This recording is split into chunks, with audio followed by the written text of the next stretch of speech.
Story time with Mr. Lamada. He will be starting soon. Oh, story time with Mr. Lamada, where all your dreams come true. Oh, he brings to life your favorite stories with a great big smile. You won't live lonely, won't you start all the reading? I just can't wait to be hearing story time with Mr. Lamada. He will be starting soon. Oh, story time with Mr. Lamada, where all your dreams come true. Oh, he brings to life your favorite stories with a great big smile. You won't live lonely, won't you start all the reading? I just can't wait to be hearing. Good morning and welcome to Storytime. Thank you for joining me. Happy Thursday to you wherever you are today. Thank you so much for joining us. Is it good evening if you're all the way out east? Or good afternoon if you're somewhere in the Midwest? And of course, good morning right here in Oakland and the West Coast. Good morning to you. Welcome to Storytime. Thank you so much for joining me today. And as you know, I am joined by an amazing guest today, OLAOLU OgUNYEMI. He will be joining us very shortly. He will be right here with us on Storytime and of course doing the reading for us today. So I hope you're excited as I am. Yes, indeed, a wonderful book awaits us. Thank you so much for joining us. And as always, please let me know where you're joining in from and who is joining in with you. And of course, Storytime is for everybody, the young and the young at heart. So you are very welcome to Storytime. If it's your first time joining us, welcome, and I hope you feel the warmth of this wonderful community that we have together. Thank you so much for being here. Good morning to you and welcome. Let us see who is with us, joining us this morning and ready to enjoy a wonderful story and of course a wonderful conversation with our guests. Thank you so much for joining us today. Amanda West, how are you doing today out in Illinois? And of course joining in with the lovely Sarah and Nathan. Thank you so much for joining us today. Always a pleasure having you here and of course hearing from you. I love that. Thank you so much for being here. Good morning to you, Amanda, Wes, Sarah, and Nathan in sunny Illinois. Well, enjoy it. Thank you so much for sharing. Good morning to you, Jen Veda. How are you doing? Yes, indeed. Good to see you here as always, Jen. I hope your summer break is going well and I hope to see you at the school very soon. Yes, indeed, librarian extraordinaire, Jen Veda. Good morning to you. Good morning to you, Chriselle, Rocco, and Clay. And of course, great-grandpa June. And you're saying it is very sunny out in Long Beach. Well, thank you for joining us. Rocco and Clay want to know your favorite not Earth planet. Oh, good question. I will be coming back to that one for sure. Great Grandpa June, Chriselle, Rocco, and Clay. Good morning to you out in LBC. Thank you so much for joining us. Good morning to you. Jen Veda, absolutely representing a Ride for a Reason. Please remember, Ride for a Reason happens every year. It is a wonderful ride, a wonderful fundraiser for public education. Ride starts right here in Oakland and goes all the way out to Sacramento. So please do look out for that one. And hopefully next year we can all participate. Thank you so much for joining us today. Good morning to you. Chriselle, one more time. I should have reread that. No, it's all good. Good morning to you out in Bothell, Tori, Gambo, and Liana. How are you doing today? And you say, hope everyone is having a fun day today. I am sure they are. And of course, we have our amazing guest today. Excited to have him with us. Thank you so much for joining in. Bree, how are you doing today? Joining us from Oceanside, California. Thank you so much for joining in. And you're joining in with Jacob, Breely and Eniola. Thank you so much for joining in, and I hope I got those names correctly. Please do send me the pronunciation, but thank you for joining us. Welcome to Story Time. Thank you so much for being here. Betty Graydon in Florida, how are you doing today? Yes, indeed. Thank you for being here. Sunshine State, thank you. Good morning to you, and welcome to Story Time. Happy Thursday to you. Tiffany Golden, how are you doing today? And of course, JC right here in Oakland. Thank you so much, and I hope you enjoy the sun that we're having right here in Oakland. Thank you so much for being here. Now it is time to meet our guest for today, a very special guest indeed. And let us welcome, please, OLAOLU. Yes. Good morning to you. Hey, good morning, everyone. Good afternoon, good evening, wherever you may be. I'm so excited to be here with you, Mr. Lamata, and with all of you today. Good morning. Hello. How are you, dear? Awesome. Where are you joining us from today? I am also joining from Oceanside, California, where it is indeed sunny in Oceanside, California. Awesome. So a little bit about who is Eniola, who is Breely, who are those people? Well, those strangers happen to be the people I live with. Bria happens to be my wife. Briley is my oldest daughter. Then you have Jacob is my son. And then Eniola is 2. She's going on 32, but that is my youngest daughter. Awesome. Well, you have this wonderful book for us. Yes, sir. From the Shadow. Oh, please just tell us a little bit about it before you get into the reading. And of course, we'll let you read so everybody can enjoy it out there. Absolutely. So Crow from the Shadow is my first book in the Parent-Child Connect series. And first of all, thank you so much for supporting Mr. Lamata. No, absolutely. So the Parent-Child Connect series is just a series that we've created that we just use to connect parents, teachers, and mentors with children, give them an opportunity to sit down with their children, just read a fun story. So Crow from the Shadow is the first of those stories, as I've alluded to before. And it's a great opportunity for parents to just teach their children a valuable lesson. And you'll see at the end that only one person can determine your destiny. And that one person is going to be revealed at the end of the story. Awesome. Well, I love it. I love the book, read it over and over, and definitely one that I will be coming back to many, many times. And everybody watching out there, librarians, hint, Jen Veda, this book belongs somewhere. Thank you so much for joining me. But also, I just, I'll let you read, and everybody that is joining in, please stick around after the reading because we will be having a conversation, lots and lots to talk about in this great book. And of course, this wonderful gentleman that is with us today. So please join us. For now, all yours.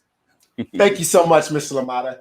As we've already said, the title of the book is Crow from the Shadow, written by OLAOLU OgUNYEMI, illustrated by my brother, Joshua OgUNYEMI.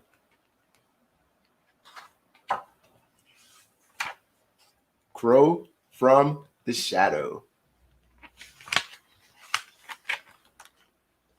Hi, I'm Crow. Crow from the Shadow. The shadow is a person, or maybe a thing, or a place. The shadow tells me who to be, how to go, and where to stay.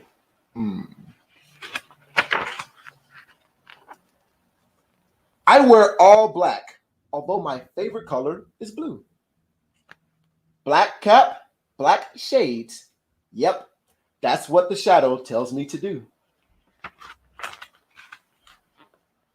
School is easy. I can always get an A. But why would I do that? That's not the shadow's way.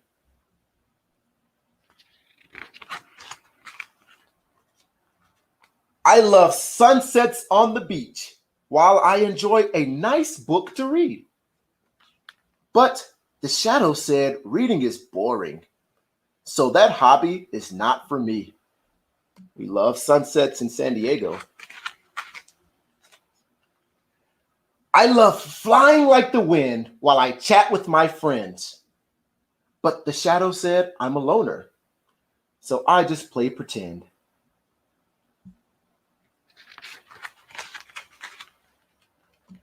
I really love sports. Basketball is what I love to play. But the shadow said, don't play sports. So I just sleep all day.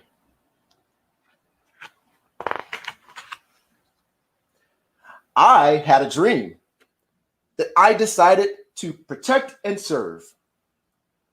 But the shadow told me I would never overcome life's hills and curves.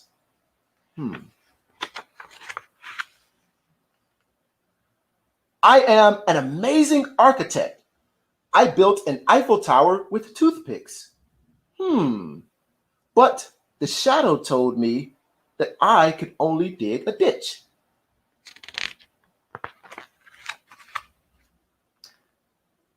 I have climbed a mountain and I have sped around curves. I have greeted many friends and I have read hundreds of words. I have great manners and I am excellent at school. Why should I listen to the shadow when the shadow tells untruths?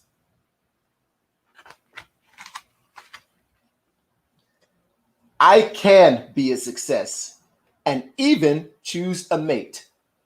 Who gave the shadow the power to control my fate?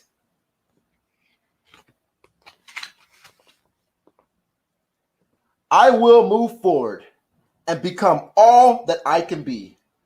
Only one can determine my future. That one is me. The end. And then we have some cool facts about crows that you may not know. So stick around and maybe we'll tell you some. And then for those parents, teachers, and mentors out there, we go into some questions that allows you to continue the conversation with your people, your young people. All right, Mr. Lamada, back to you. Awesome. No, I love that. I love that. So, like that question you had asked at the beginning, who is that person that has the power? Who is it? That one person is me. It's you. We have the power to control our own destiny. We cannot ever give that power to someone else. I remember one child told me, they said, I can do whatever I want. I can do it. No matter what anyone says, I can do whatever I put my mind to. And then the mom asked, she said, hey, is there anybody that can stop you? And he thought for a while and he looked at his mom. He said, my parents. But guess what? Not even your parents can stop you from being what you're truly meant to be. They will direct. They will direct. Oh, yes, they will direct the guy. Oh, yeah. I grew up with a tough mom, so definitely can relate. I saw that your big sister was on, Latoya. So I was just wondering, I have a question for you, Latoya. Please tell us those big secrets. OLAOLU, is he a troublesome younger brother? Oh, well, I see my mom is on too. So listen, there's no, hey, you guys realize this is a public forum. Oh, love it. No, I love it that family joined in too. So talking about family, this book, which of your parents or which of your family members do you see the most, or do you think had the most influence on how Crow from the Shadow came out? So as I look at it, I if I were to talk about my parents, so my mom, when she read to us, she was the most interactive reader that I think I've ever seen in my life. She does an excellent job, and she has done an excellent job of just, sitting down with us, and she will read, and she loves what she does. Yeah. And then my dad he's the one that comes to us with the profound messages. Like, no matter where you're from, obviously you see my name. He came from Nigeria. My dad, he said that no matter where you're from, no matter where you've been or what you've done, you have the power to determine your own future. So I would say it's a great mixture of both of them. That's awesome. No, that's great. And then why crow? Why not pigeon? Why not duck? So I like the crow character, and that's why I included some cool facts inside the book about crows. Yeah, because the crow is one character, one animal that a lot of people really don't they don't too much care for. The crow is one thing that everybody, they always just have negative things to say about the crow. So everything about the crow is already determined. I mean, how many people can just honestly say they know what a baby crow looks like? I didn't. I mean, it could be the cutest thing in the world, but the only thing we know about a crow is that maybe he goes through our trash. Maybe we should leave our trash open. So, so it's just an awesome opportunity just to know that that the crow is that character that sometimes maybe we can relate to, and knowing that it's a character that maybe somebody's told that maybe you will do nothing but tear people's trash. Right, like we need to learn more about the crow. Exactly. I love it. Well, also, I mean, it seems like for you, family is huge, like just some of the interactions that you're having here, and just from talking to you and, like just reading about you too, that seems like it's a central part of your life. So how was it working with your brother doing this project that is meant to go out in the world versus just interacting regularly? So how was it working with your brother? So he is a very talented individual, Joshua. I mean, unbelievable. He has so much talent from graphic design to illustration. And I'll tell you, from that perspective, it was a lot of fun because I know if I bring it to him, he's able to just bring my idea to light. Now, on the other side of it, he's still family. And just like LaToya said, I love to speak my mind. So there was times when I got frustrated because, I'm like, hey, we need it now. We need to do it now. Yeah. And Joshua maybe was not moving in the now. But he's always moved at his own speed. And I do appreciate his hard work that he put in because he really brought the book to life. It's a little, as you look at the cover, it's a little bit darker than what you would expect for a children's book. And I fully recognize and appreciate that. But as you can see throughout the story, it begins to lighten up as Crow realizes that he's coming from the shadow into learning himself, learning more about himself. So he's more enlightening. He's becoming more enlightening, and thus the pictures are brightening up throughout the story. So that's something that I never noticed until you told me when we talked initially, and I was like, oh yeah, and then I noticed it as I was reading through. So that's something that you want to pay attention to. Do you just want to say that one more time for those that are listening outside, and why that change in the light? Correct. Yeah. So it starts off as you can see the cover. We look at the cover and it's fairly dark, and Crow has on a hood. He's looking down. There's two streets behind him. If there's Shadow Lane going this way, and then there's Destiny Court going towards the sun. So we're looking at it, and even though the sun is rising, it's still not really a bright, vibrant cover. But as you continue to flip throughout the book, I mean, it starts off really dark. I mean, there's only one light here, right? And we're saying, oh, I'm Crow, and he's not even in that light, right? Because he's just really, if you will, sulking in the fact that he is being told everything to do by the shadow. Yeah. But then you look towards the end of the book as you turn maybe even to the last page when he says, I can be a success. Let me just do this. Absolutely. He says, I could be a success and even choose a mate. And now you can see how bright and vibrant these colors are. You can see how bright the sunshine is. I mean, he's shining the light now on his shadow. Yeah. And what that represents is that he now has identified the shadow is there. He now knows what the shadow is trying to do. And now he's just reflecting his light on the shadow to tell him, hey, shadow, I now have control of my own life and my own destiny. So that's how the transition goes. Yeah. And then, like, you see this message in there, empowering for the young people listening out there, and for the adults. We always need a reminder too, just because there are things, bumps in the roads, like we said, in the intro to the book. Like there's stuff that is strewn all over our path.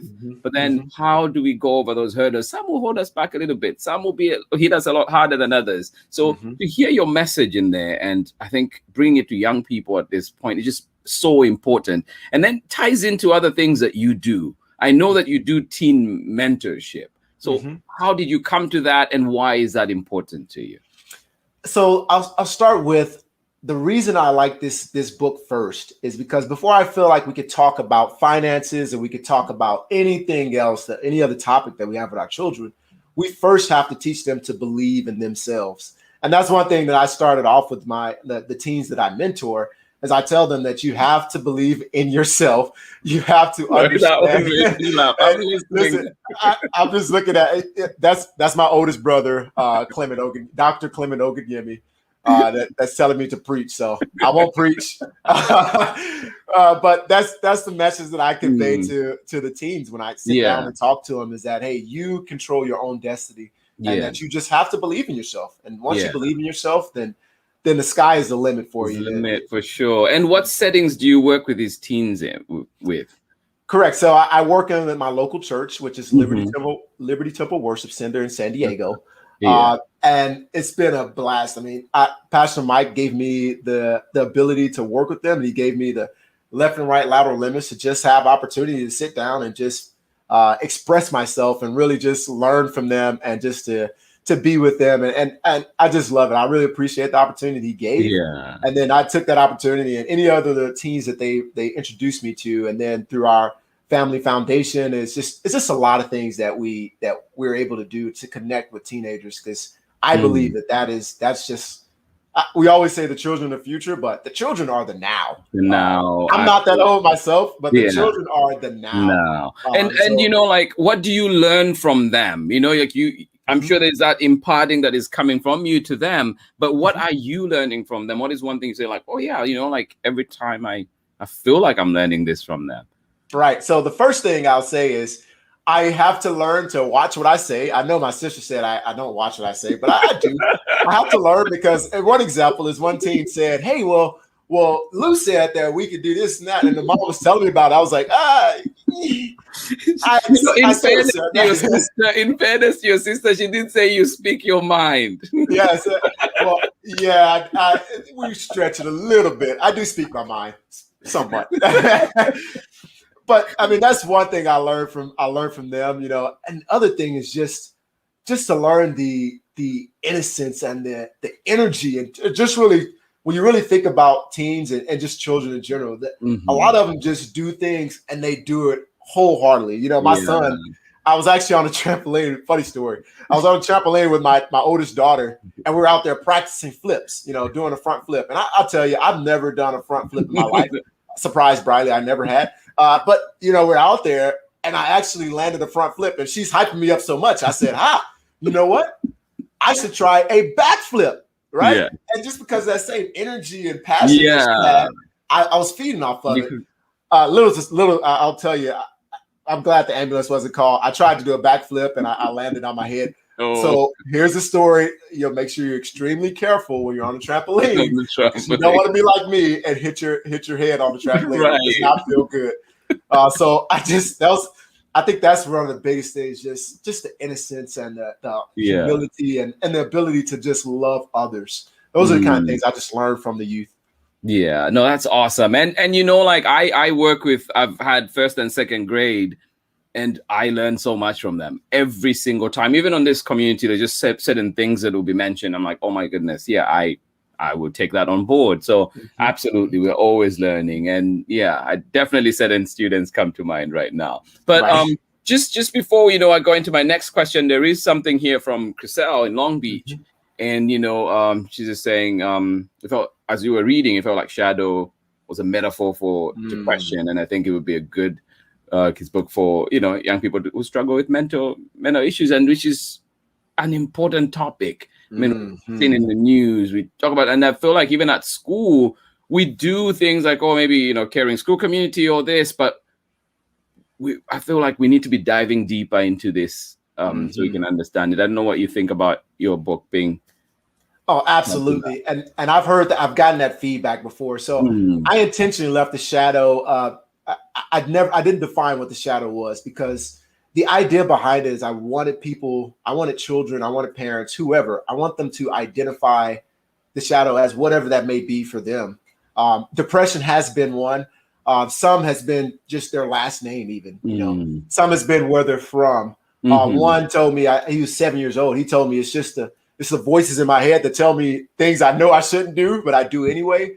It was even one parent that told me, she said, you know, I realize that I am the shadow for my children. So it's those kind of things. Yes, I 100% agree that the shadow could be a perfect metaphor for depression. I believe that, once we realize that the first step is just recognizing that shadow exists, and then finding ways to sit down with our children and really just have an open conversation with them. Because once we start off and we ask the questions, and like I said, we have the continue the conversation questions in the back. Right. And one of the things, there's two questions. The first question is, how would you describe Crow? And then the second question is, how would you describe the shadow? And that's just an opportunity for the child to really convey, what is that? What is that shadow for me in my life? So thank you so much, Chriselle, for your input. That's amazing. Absolutely. Yeah, no, and Chriselle, I know that Chriselle is a big proponent, pushing, make sure that people try to understand this. And I appreciate that, Chriselle, too, for sure. Thanks. And then Harmony Beth had she mentions there too, like we need to recognize that wherever there's light, there's also a shadow, and we need to be powerfully determined to find that light. And as I was reading that, I was thinking, like, we do fall too, and it's not a perfect smooth path. Right. So how do you think your book highlights that? Or like there's this happy ending that we're looking to, or that is there, but also how do we recognize those steps in between? And the failure, if I could call it that, like that, those, the stumbles that may come with the process. First of all, Harmony, that is a beautiful, beautiful message. I mean, wow. Where there's light, there's also a shadow. I mean, that's just a beautiful message. And then from as you were talking, you said something. You said that there's potential failures, and the way I view failures just in life in general, and I'll teach the same thing to my children, is that it's not really a failure or a loss. It's more so a lesson that you're learning. So, and that's the way we just had to envision these things, is that we are learning from every experience. We're learning something from it. So yes, there's going to be obstacles. Yes, there's going to be times where the shadow may even be myself, my own self-doubt and those kind of things, trying to overpower it with positivity. And it just, in theory, that seems like it'll work, but in reality, maybe not the most practical advice. But the main thing is, like Harmony said, I mean, we just have to search for that light, whatever that light may be. Some may say looking at the glass half full, vice half empty. Searching for that light and just celebrating those small wins every single day, every opportunity you get. Just celebrate the small wins. Yeah, and I appreciate that. But then we have Parent-Child Connect. What is Parent-Child Connect, and where did that idea come from? Right. So what I realized as we were coming towards that theme.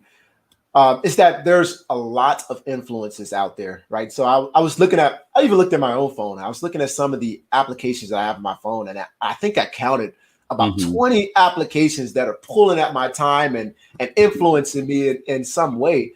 And then I realized that not only is there something pulling on me every day, there's influences that are pulling, good and bad, that are pulling on my children as well. And so the idea behind Parent-Child Connect is that we either collaborate or we combat some of those influences that are constantly pulling on our children as we go about.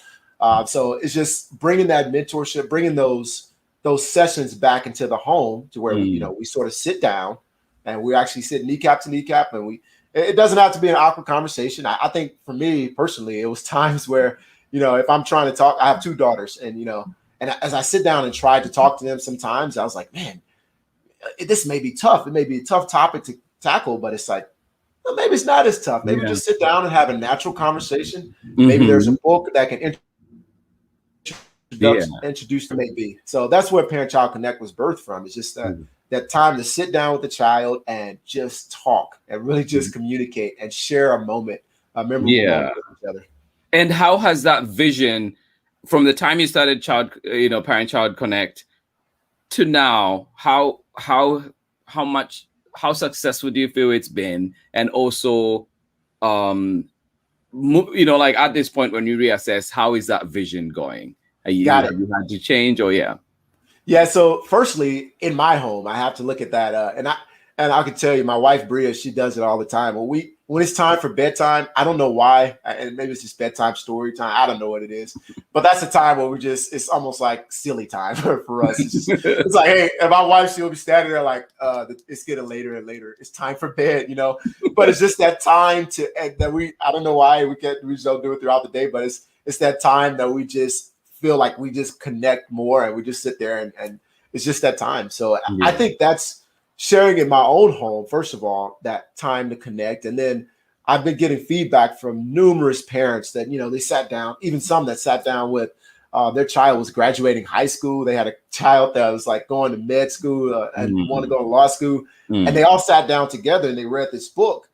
And I couldn't believe the impact that they had. And they just they sort of sat down and they were like, yeah, this is it at this time in our lives, as one is studying for the bar, as one is waiting to be accepted in certain schools. It really meant a lot to her and her family. So, to me, as long as it helps one, that's all it takes. But I've gotten a lot of feedback over the years. So I really.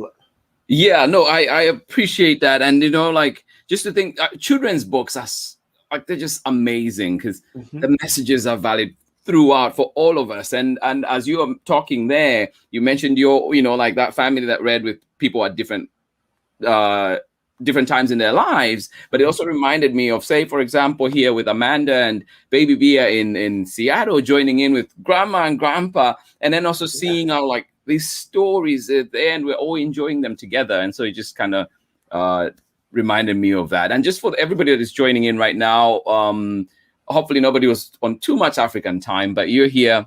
So we're happy.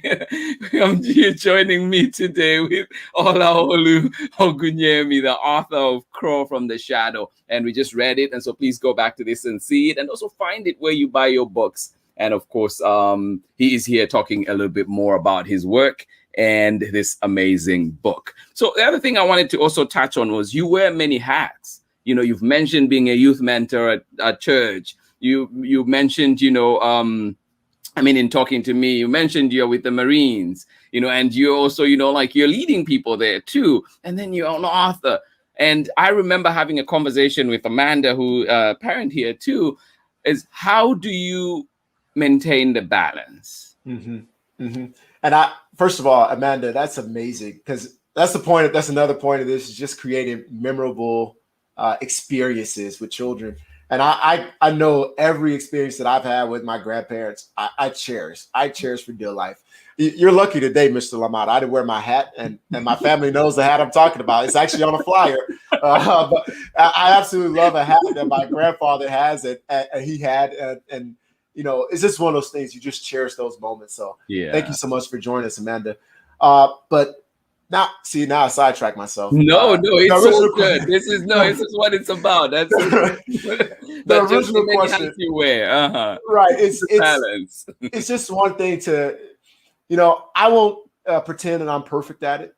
There's times when I just have to, when I arrive home, I have to look at my wife and really just sort of look at her expression, understand her body language, right? If she's smiling but her foot is tapping, maybe I've spent, way too many hours investing in the parent-child connect, or maybe just trying to understand like the passion behind it, especially when you're starting off something brand new. You're pouring a lot of passion into it. You're pouring a lot of energy and time. So a lot of times it's just like trying to make sure that you maintain that work-life balance. And what I believe it is really you have to schedule it. All right? I believe there's a schedule for things. I schedule 6 to 8 hours, leaning more towards the 8 hours of sleep every single night. I do not believe that's impressive. Yeah, I really believe sleep is an important part of your physical, mental, and emotional state, and spiritual, for that matter. I just believe that it's just so important.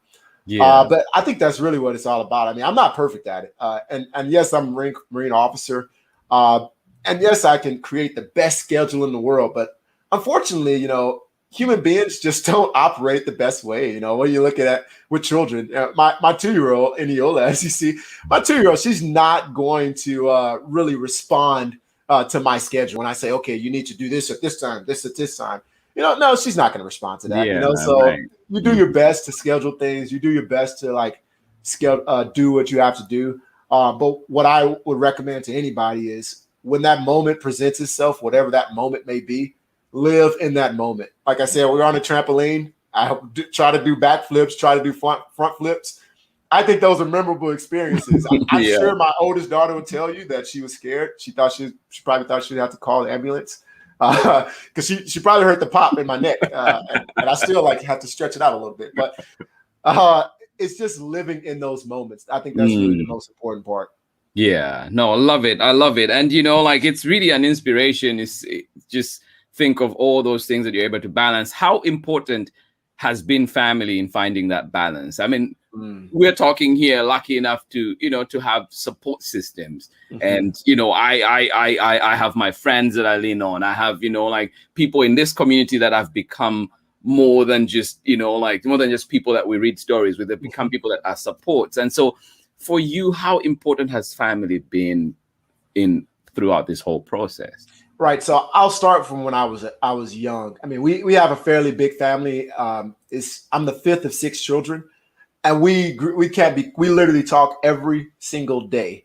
If one of us is missing for too long, we'll reach out to each other. So it's the biggest. Yeah. It's that support system. That's that family that I came from that I just want to see replicated across whatever the family may look like. It doesn't have to be, it doesn't have to be a mom and dad, and whatever the family may look like for you and your individual. Yeah, home. right. I believe that's just really important because that support system, the biggest coaches, the biggest mentors, my biggest critics, and my biggest fans are all my family. I told you a story about my wife before we started talking. I mean, sometimes it's like that they are the biggest critics, and you have to stop and think, like, man. Okay, I have to really step my game up. There's been a time I've read a story to one of my children, and they just sort of look at it, and I'm like, oh, well, I only spent a week writing that, and really paying a lot of attention to it.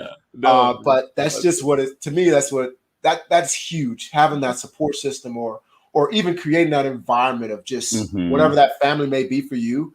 If it's like you mentioned, your friends, whatever that family is for you, just having them, bringing them together, and just letting them be naturally who they are in your life. I think that's what the most important thing is for me.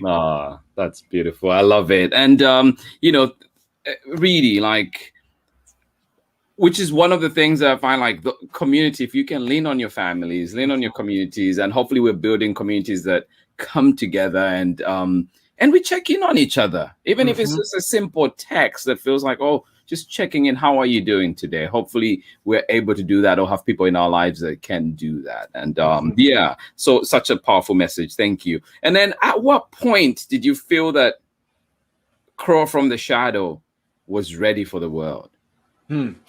So that's a great question. Oh, Mr. Lamati, you're challenging me today. Let me straighten myself up. All right. So what point did I think it was ready for the world? I think it was when I was talking to an individual about some things that was going on. And this is actually a grown man, some things that were going on in his life. And I realized that there was a lot. He had a heavy plate, heavy burden on him. And I think I started really just started thinking about, wait a minute, he's having this issue going on, but we all, to include children, have all kinds of issues and all kinds of challenges that we face on a day-to-day basis. And like I said, when I started looking at the other stories I had lined up, and I was starting to think, sort of brainstorming with Joshua, the illustrator, my brother. And as we were brainstorming and started to think through it, I was like, there's no way that I can really introduce any of these other topics. And there's some stories that are going to be sort of funny, but there's no way I can really introduce these other topics if this person's in a place in their life, which we all are a lot of times, where there's just numerous challenges flying at us left and right, because I can read to escape, but when I come back from that escape, my problem is still there, right? So I have to learn to face that problem. So that's insert Crow from the Shadow. That was why it's the first one. And some may argue like, well, I don't know if I would go with the first one, but that was definitely the first one for that reason. It's just I just wanted to make sure that, we get that message out there that says, you know what, you control your destiny. There's nothing that could stop you reaching who you really want to be. Yeah.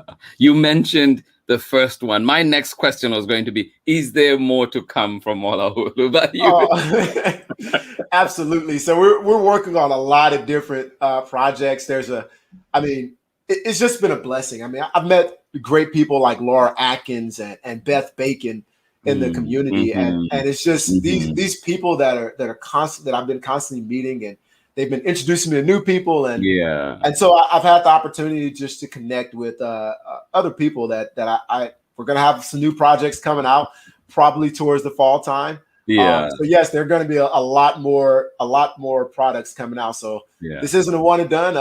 I think maybe I'll just consider myself I don't know, Shaq and Kobe, or I don't know, whoever it be. That we could just insert whatever champion. Tom Brady. Maybe some Tom Brady fans out there. I could be Tom Brady, Bill Belichick, whoever you want me. Absolutely. That's awesome. And are you still going to be working with your brother? Absolutely, yeah. So, and again, he's very, very talented. I couldn't imagine I'm not bringing it to him. Just yesterday, I was on the phone, just FaceTiming him, and just picking his brain. Like I said, he's one of a 1,000-pound brain, and I never really know what that metaphor means. But I hear people saying it. I just assume that means he's really, really smart. And the way that he's able to just bring your ideas to life and just he listens very well. And I think that's really the key thing that he brings to the table. He's an excellent listener, and then he just helps to bring your ideas to life. So I just really, really appreciate it. And yes, we definitely will be collaborating, and then there's some others that we'll be collaborating with as well. Yeah, no, that's awesome. Well, I just want to really appreciate you being here and sharing all that information with us. And I just wanted one more thing, and then we'll be letting you go. Well, two, actually. One is, what is your process? How do you go about it? Is it ideas that come first? Is it the writing that comes first? Like, are you a morning writer? Are you you said you got to try to sleep as long as you can, but are you a night owl and then sleep later? Or how do you do it? And then I'll come to the other question. I'll let you answer this one first. Okay. I am a morning person. I get up every morning at 5 a.m, and that's just I get up that early. So some will say it's not even that early, but I get up that early so that way it's my time to be with myself. The first 2.5 hours of the day, it's just my time to be in my own world. Normally I spend the majority of that working out. But just in that time, sometimes I have music playing and sometimes there's no music. And so as I'm sitting in there and I'm just sort of allowing I just let my mind wander to wherever it wants to go. And it just wanders sometimes. And then sometimes when it's wandering, there's an idea that comes. And then as that idea comes, I'll pull out my phone immediately and I'll hit the record button. And that right then I start voice recording the idea. Even if nothing comes from it, I start voice recording and I start talking. I was about to say talking to myself. I guess technically I am talking to myself. So I start talking to myself and really just start like going through, sort of rehearsing the story in my mind, acting the story out, those kind of things. And then I take that from that phone and I may put it on paper and just sort of write the idea out. And then other times it was just driving. A lot of times I'll turn the music off when I'm driving and just again let my mind wander while I still pay attention to the road. That's a disclaimer. I don't want anybody. Yes, I let my mind wander, but I'm still using my turn signal. Right. But yes, that's really anytime I'm by myself that I use that. I try to use that time wisely, and it goes back to your other question about time management. If I'm alone if I'm alone, that's my perfect time to really just invest in parent-child connect or whatever other things going on. Yeah, that's awesome. And then representation for you, what does it mean and why is it important? Yes, represent. So I'll give you an example. I was thinking about this earlier as you were a teacher. I don't remember many male teachers at all in my school growing up. There were coaches for sure, and they were teachers. But for the most part, there were no male teachers. You didn't see people like you. And you definitely didn't see African-American males that are doing things like reading to their children and just investing time and doing those kind of things. So I believe that it is an extremely important thing, not only what you're doing here, but what you do in the classroom and just in general when we're talking about representation, because like people, there's power in seeing people that look like you do things that you aspire to do. And that's just one thing that I always say that I wholeheartedly believe it. As I look back at a lot of things that I said, oh, I want to do this, I want to do that. The second I saw somebody that looked like me that actually did it, it just empowered me a little bit more. And I think that's just the power behind it. Just having that representation, having that person that's there, that's doing exactly, I mean, whatever that may be, just doing what you aspire to do. I think that's imperative. Yeah, no, I appreciate that. And honestly, like I had that an experience. I think I mentioned to you when we were talking before, where I'd had many coaches and brilliant people, amazing people. But as soon as there was one time where I had, and I don't know if it was because I just felt like I could relate better to that person, and it was suddenly different. I had an African-American male that came in as my coach, and it just felt different. I just felt I could open up about things that before I was holding back. So which was super important. And I just couldn't, I had always talked about representation and why it's important. And it had never hit me the way it quite did when that moment happened. And, growing up in Zambia, everywhere you look around, people are like you or look like you. So you never really think about it much. But then when I moved out here and then had those experiences, now you're like, oh my goodness, yeah, this is important. And I could only imagine then, because that was made more real for me, for my students as well, thinking of how they're going through life and what they see, what they observe, what they're exposed to. And then, taking it as an opportunity to teach each other and learn from each other. So I absolutely appreciate that. You mentioned crow facts. What is your favorite one, or which one would you want to read from us from the book? Or, I'll read. I mean, I can read all of them if you want me to, but I think my favorite fact, and I read an article about this actually, but my favorite fact in here is that crows have great memory and can remember your face. And you can look it up on your own time. But there's an actual article out there that's hilarious about a guy that was maybe, not minding his manners when he met a crow. And it was just actually pretty funny just to see that a crow, I mean, he started off just sort of throwing the rocks at one crow. And then two crows showed up and he's throwing rocks at, hey, shoot, go away. And then a multitude of crows show up and it's like, okay, yeah, maybe they actually know who I am, So I think that's pretty cool that a crow's memory is just that great. I think that's probably the funniest / coolest fact about him that at least that I can read about. Yeah, no, I think as we, just that memory. Recently I was watching a documentary that, and it's a famous coach, soccer coach, and he had a stroke, you'd say, but then he was afraid that he would lose his memory. And in that moment, as I was watching, I was just thinking, you mentioned memory, and I was just thinking how he went about processing that, trying to write down things as soon as he was back, to himself. And so it was just one of those things where it's something that we take for granted. Oh, I remember this. Oh, I remember that. But then to think about it, and, even as we go on, there's Alzheimer's, there's all sorts of things that afflict us. And just thinking about how special those memories, if you're still able, you're still in a situation where you can definitely be remembering things and sharing them with your family and enjoying those moments. Absolutely do, right? So yeah, it's a good one. I didn't mean to go down that way, but it's just fine. Like it just brought up all these thoughts as you were talking. Absolutely. Hey, you're fine. Hey, you let your mind wander. You never know. Now you may write a book. Absolutely. And then Harmony Beth one more time was just saying, she gets to observe crows, and Alameda is really close to me. I go there quite a bit as well. So absolutely appreciate that. And then Ingrid was just, appreciating what you were talking about. And I think absolutely powerful. She's another, a member of our school community and a good friend of mine. And I think when she says that, I see it in action. I see her belief in it for sure. Absolutely. And thank you so much like anything as you're leaving, as you're parting with us today, just what's something that you'd like to share or people know, and where they can find you, where they can find your amazing book.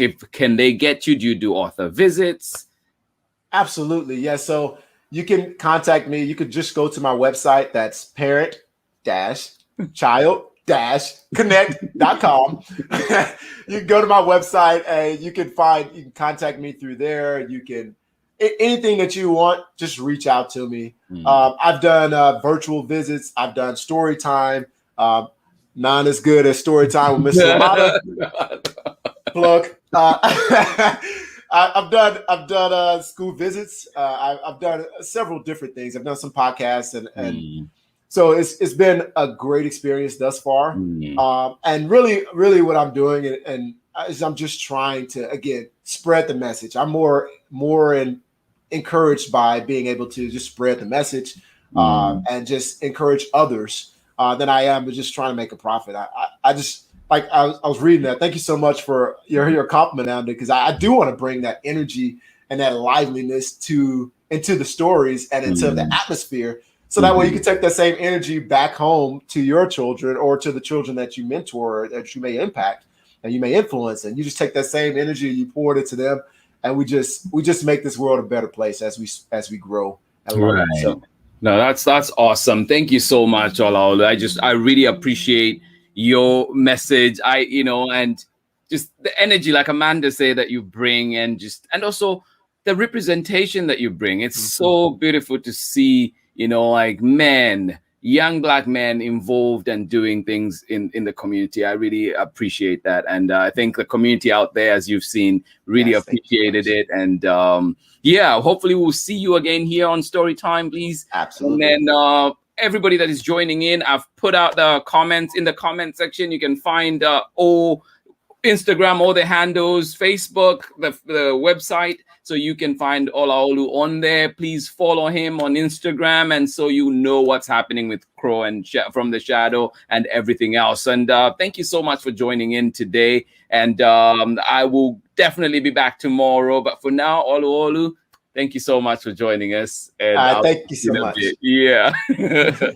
Thank you so much, everybody, for joining in today. That was OLAOLU Ogunyemi joining us today on Storytime. Powerful, powerful message, powerful book. And I'm glad that you were here with us. To everybody that joined in, please remember to find his book, this one, Crawl from the Shadow. It is done by OLAOLU Ogunyemi and his brother Joshua. So please do find that one where you buy books. And of course, enjoy it, read some more, and looking forward to the others that will be coming after that. That link there tells you where you can find him, what information you need to find about him. Please do follow that. Thank you so much for joining in today. I appreciate each and every one of you for joining in Storytime today.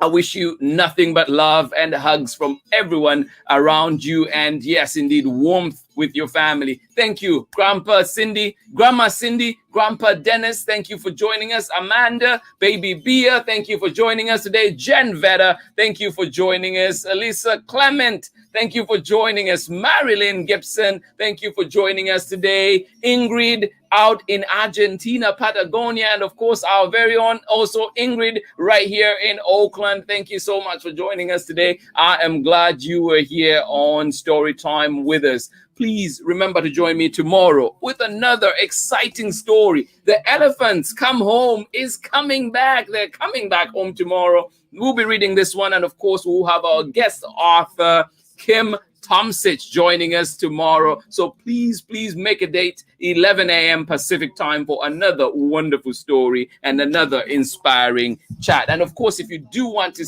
hear more from OLAOLU Ogunyemi, please go back to this and watch this one, and you will learn all about the great brother he is. Thank you so much for sharing. I absolutely appreciate each and every one of you. Thank you so much for being here with me today, taking your time to spend it here on Storytime. I do not take that for granted. Much love from me, and I will see you again tomorrow with another exciting story. Thank you so much for joining us. Much love. Bye-bye.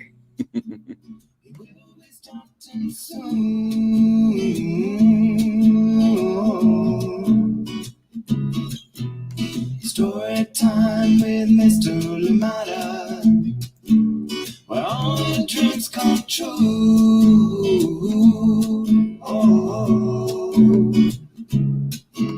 he brings to life your favorite stories with a great big smile. You won't live lonely, won't you start all the reading? We just can't wait to be hearing. Brings to life your favorite stories with a great big smile. You won't live lonely, won't you start all the reading? We just can't wait to be